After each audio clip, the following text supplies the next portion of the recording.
Bonjour, bonsoir à tous, je m'appelle Lise et aujourd'hui on va parler bouquins. Donc aujourd'hui j'ai décidé de vous parler d'un de mes livres préférés, même si c'est pas du tout une lecture récente. Il s'agit de la trilogie du dernier souffle de Fiona McIntosh, chez Milady. Donc la trilogie du dernier souffle, qu'est-ce que c'est? C'est une trilogie de fantasy que j'ai lue quand j'étais au lycée. J'ai lu un tome par an, donc ça m'a vraiment accompagnée dans une période assez importante de ma vie. Et en fait c'est assez marrant parce que j'avais ces bouquins depuis très longtemps dans ma bibliothèque. C'est quelqu'un de ma famille qui me les avait donnés comme ça quand j'avais 12-13 ans. Et heureusement que je les ai pas lus à l'époque parce que je pense que j'aurais commencé, j'aurais abandonné ou alors j'aurais été traumatisée. Mais j'ai bien fait d'attendre d'être au lycée.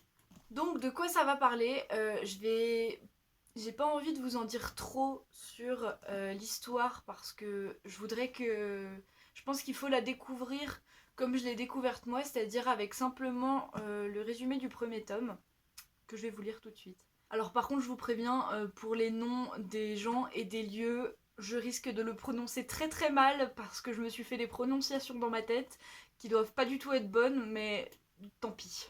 Encore adolescent, Will doit assumer le rôle pour lequel on le destinait depuis sa naissance, commandant en chef des armées de Morgravia. Une responsabilité qui le conduit à la cour du prince Sélimus, un despote sadique.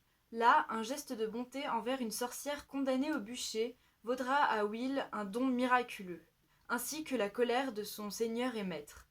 Will est envoyé au nord où la guerre menace pour une mission suicidaire à la cour ennemie, avec pour seule arme un mystérieux pouvoir dont il ne soupçonne même pas l'existence. Or, s'il n'embrasse pas le dernier souffle, il signera sa perte et celle du pays qu'il a juré de défendre. Donc pour tout vous dire, moi la première fois que j'avais lu le résumé, ça me tentait, mais je pensais pas que j'allais plonger là-dedans.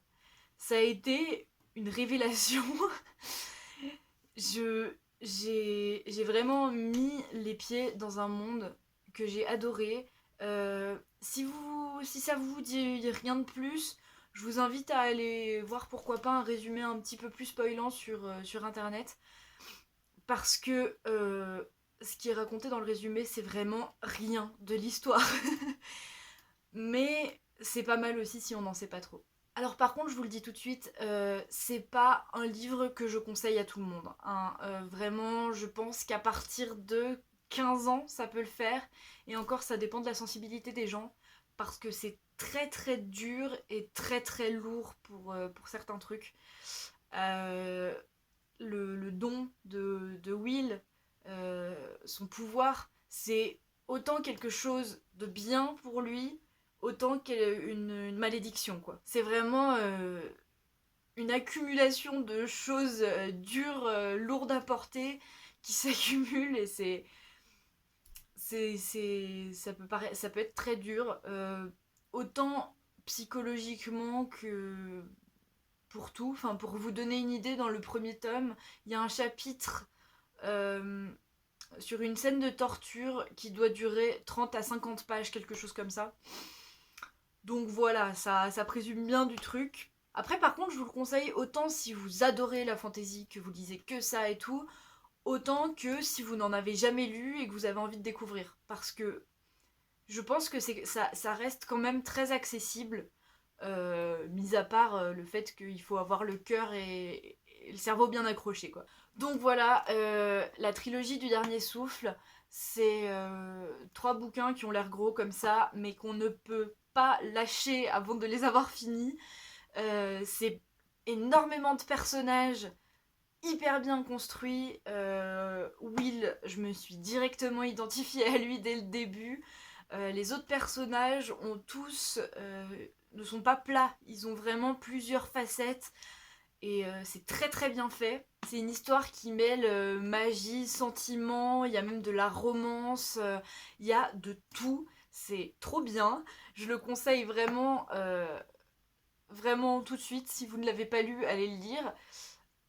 Parce que et j'aimerais beaucoup pouvoir en parler avec d'autres gens parce que ce bouquin, depuis le temps que j'en parle à tout le monde, je n'ai encore jamais rencontré quelqu'un qui l'ait lu. et ça m'énerve, je veux en parler, je veux pouvoir avoir des avis de gens extérieurs. Mais voilà, c'est vraiment une histoire dans laquelle il faut se plonger. Moi, ça m'a passionnée pendant 3 ans, ça m'a donné vraiment très envie de lire les autres bouquins de Fiona McIntosh.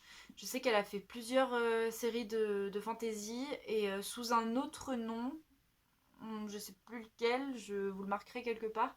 Elle a aussi écrit des bouquins dans d'autres genres. Donc je vais déjà lire ces séries fantasy et après on verra. Ça fait 2 ou 3 ans que j'ai lu le dernier tome. Et je me souviens encore de tout, du début à la fin. Je me souviens pas forcément des prénoms des personnages, mais je peux me rappeler de tout ce qui se passe. J'ai encore très fraîchement les images que je m'étais faites dans la tête au moment de la lecture. Et ça, pour quelqu'un qui n'a pas de mémoire comme moi, c'est quand même assez rare. Si un jour j'arrive à oublier pas mal de l'histoire, c'est sûr que je les relirai. J'aime pas choisir dans un domaine un livre préféré, une chanson préférée, un film préféré, parce que il y a des choses qui sont pas comparables et je sais que les goûts ça évolue tout le temps, donc voilà. Mais cette série fait vraiment partie de mon top 3, je pense, de tous les bouquins que j'ai lus pour l'instant. Et j'ai très envie que beaucoup d'autres gens le découvrent. Donc voilà, je vais pas vous en dire plus parce que je vais vous laisser le découvrir. Si vous l'avez lu, n'hésitez pas, donnez-moi votre avis, j'ai vraiment trop envie d'en parler avec d'autres gens. Et si vous l'avez pas lu, bah, j'espère que je vous aurai donné envie de le lire. Et puis on se dit à une prochaine. Bye!